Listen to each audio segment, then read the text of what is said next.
नमस्कार दोस्तों, स्वागत है आज के हमारे इस नए वीडियो में। और आज मैं आपके लिए लेके आई हूँ ट्रिक के साथ। मैं विसर्ग संधि पढ़ाऊंगी आज। और जैसा कि मैं पिछले वीडियो में आप सभी लोगों को मैं स्वर संधि बता चुकी हूँ, स्वर संधि के 5 भेद मैं बता चुकी हूँ। मैंने व्यंजन संधि भी पढ़ाई है और उसी के साथ आज मैं विसर्ग संधि पढ़ाने जा रही हूँ। और देखिए, इस संधि को मैं शॉर्ट ट्रिक से पढ़ाऊंगी और बहुत ही अच्छे तरीके से मैं आपको समझाऊंगी सारी बातें। बस आपको मेरे इस वीडियो में लास्ट तक जुड़े रहना है। और जिन जिन लोगों ने मेरे चैनल को सब्सक्राइब नहीं किया है वो सब्सक्राइब कर ले, लाइक करें, कमेंट करें। और चलिए स्टार्ट करते हैं। देखिए, सबसे पहले हम लोग विसर्ग संधि की परिभाषा जानेंगे। विसर्ग के साथ स्वर या व्यंजन के मेल से जो विकार होता है उसे विसर्ग संधि कहते हैं। जैसा कि मैं पहले ही बता चुकी हूँ परिभाषा में कि हमारी जब हम संधि विच्छेद करते हैं उसमें हमारा स्वर भी आ सकता है, व्यंजन भी आ सकता है। वही चीज इसमें भी है। कैसे है? जैसे कि देखिए, यहाँ पे हमने नीरव लिखा है, नीरव को हमने संधि विच्छेद किया है तो यहाँ पे तो हमारा व्यंजन रहेगा ही रहेगा, ये तो मैं पहले ही बता चुकी हूँ। और जो टुकड़े करने पे जो जे वाला हमारा अक्षर होता है ये हमारा स्वर भी हो सकता है, व्यंजन भी हो सकता है। देखिए, नीरव विसर्ग लगाए प्लस राव व रव, ठीक है। तो ये वाला जो रा है ये क्या है? ये हमारा व्यंजन है। दूसरी बात, इसमें देखिए, इसमें हमारा ये स्वर है। दोनों बातें मैंने यहाँ पे समझाने के लिए लिख दी है, आपको समझ में आ गया होगा। अब मैं आपको 5 ट्रिक के साथ बताऊंगी ये विसर्ग संधि और आपको बहुत अच्छे समझ में आ जाएगा। कोई दिक्कत वाली बात नहीं है, बस थोड़ा सा ध्यान देना है और वीडियो को लास्ट तक देखना है। जैसे कि देखिए, मैंने ट्रिक नंबर 1 लिखा है यहाँ पे। तो ट्रिक नंबर 1 में बताने जा रही हूँ, उसका नियम क्या है।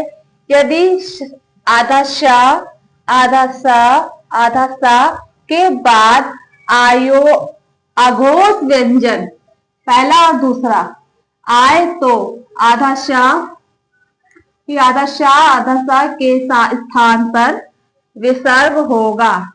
जैसे कि मैं आपको अघोष सघोष पढ़ा चुकी हूँ। जिन लोगों ने मेरा वीडियो देखा होगा वो लोग समझ गए होंगे कि अघोष क्या होता है, सघोष क्या होता है, अल्पप्राण क्या होता है, महाप्राण क्या होता है। चलिए मैं उसी के साथ स्टार्ट करती हूँ। सबसे पहले मैं बता देती हूँ आप लोगों को, मैंने यहाँ पे ये वर्ग लिखे हुए इसीलिए लिखे हुए ताकि आप लोग को समझने में कोई दिक्कत ना हो। देखिए, यहाँ पे अघोष है तो अघोष कौन से होते हैं? पहला और दूसरा। मैंने संख्या भी लिखी हुई है, पहला और दूसरा। और जो सघोष होते हैं, बाकी के जो 3 बचते हैं, तीसरा चौथा पांचवा, ये हमारे क्या होते हैं? सघोष। चलिए इसी के साथ स्टार्ट करते हैं। जहां पे आधा शाह शाह जहां पे भी कहीं लगा होगा उसकी जगह पे हम लोग क्या लगाएंगे? विसर्ग लगाएंगे। बस इतनी सी बात समझनी है, कुछ नहीं करना है। जैसे कि यहाँ पे निश्चल लिखा है, यहाँ पे आधा शाह लगा हुआ है तो आधा शाह हम लोग हटा देंगे।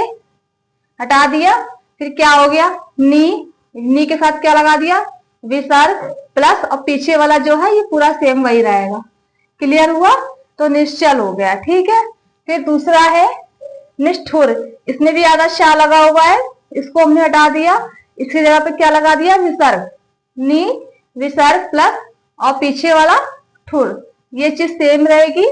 तीसरी निस्तार। निस्तार में आधा सा हटा दिया, विसर्ग लगा दिया उसकी जगह पे, नी विसर्ग प्लस और पीछे का तार। इतना क्लियर हुआ? कोई डाउट? हरिश्चंद्र, हरि और आधा शाह है तो ये वाला शाह हटा दिया, हरि विसर्ग प्लस चंद्र। कितना क्लियर? फिर उसके बाद आ जाते हैं पुष्कर। पुष्कर में क्या है? और सबसे पहली चीज ये बताना मैं भूल गई थी, ये तो हटाना है ही।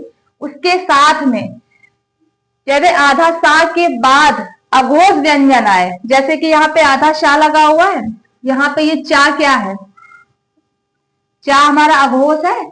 देखिए अघोष है। आधा शाह के बाद जब हमारा अघोष वर्ड कोई आता है तो वहां पे हमारी विसर्ग संधि होती है। विसर्ग संधि को कैसे संधि विच्छेद करते हैं वो भी आप कर सकते हैं। ठीक है, आधा शाह के बाद हमारा अघोष चा आ गया, तो ये हमारी विसर्ग संधि होगी। यहाँ पे विसर्ग लगा के हमने बना लिया। उसके बाद निष्ठुर। निष्ठुर में देखिए आधा शाह तो हटेगा ही। उसके बाद दूसरी बात ये है ठा। ठा हमारा किसमें आता है, देखिए ये हमारा अघोष व्यंजन है। पहला दूसरा पहला दूसरा पहला दूसरा पहला दूसरा जो भी होगा ये हमारे अघोष होते हैं। ठीक है, देखिए आधा शाह के बाद हमारा अघोष व्यंजन आया है, तो हमारा ये क्या होगा, विसर्ग संधि होगी। और दूसरी बात नी, यहाँ पे विसर्ग लगा के प्लस ठुर करके ये हम संधि विच्छेद करेंगे।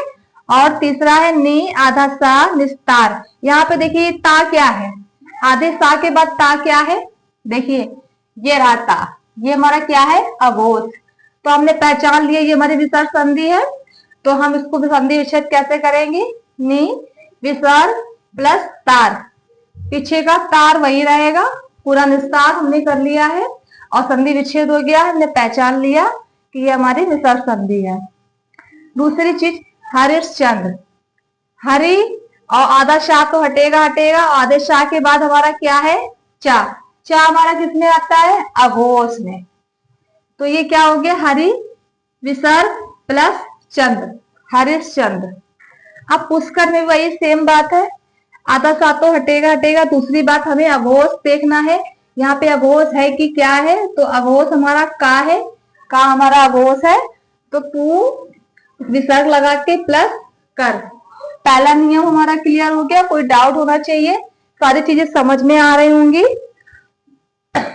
और दूसरा ट्रिक हमारा क्या कहता है, किसी शब्द में आधा सा पूरा सा, आधा सा आधा सा, आधा सा पूरा सा आए तो ये आधे आधे जो शाह है उनकी जगह पर विसर्ग होगा। ठीक, कैसे होगा देखिए, जैसे दुशासन, दुशासन में आधा सा भी है पूरा सा भी है, तो हम आधे शाह को हटा के यहाँ पे क्या लगाना है, विसर्ग लगाना है। बस इतनी छोटी सी बात आपको समझनी है, कुछ भी नहीं करना है, कोई दिक्कत नहीं होनी चाहिए। मुझे उम्मीद है आप लोग को समझ में भी आ रहा होगा, इसमें कोई दिक्कत वाली बात नहीं है, ज्यादा टफ नहीं है, पर थोड़ा सा ध्यान देना है और वीडियो को एक दो बार आप देखेंगे तो सारी चीजें क्लियर हो जाएगी। और निशब्द, इसमें भी देखिए आधा शाह लगा हुआ, आधा शाह हटा के हमें विसर्ग लगाना है, शब्द को पूरा वाक्य ऐसे ही बनाना है।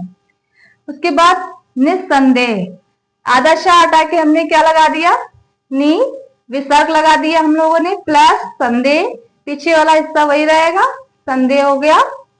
चौथी बात निस्वार्थ। निस्वार्थ में क्या करना है, इसमें भी वही चीज है, बस आधा जो सा है, आधा सा हमने हटा दिया, ठीक है, और विसर्ग लगा दिया प्लस स्वार्थ। इतना क्लियर हो गया। और अभी मैंने 2 ही नियम बता पाए हैं और इसके आगे मैं अभी 3 नियम और बताऊंगी। और आप सब लोग मेरे चैनल को लाइक सब्सक्राइब करें और मिलते हैं आगे की नए वीडियो में। अपना ध्यान रखिए, नमस्कार।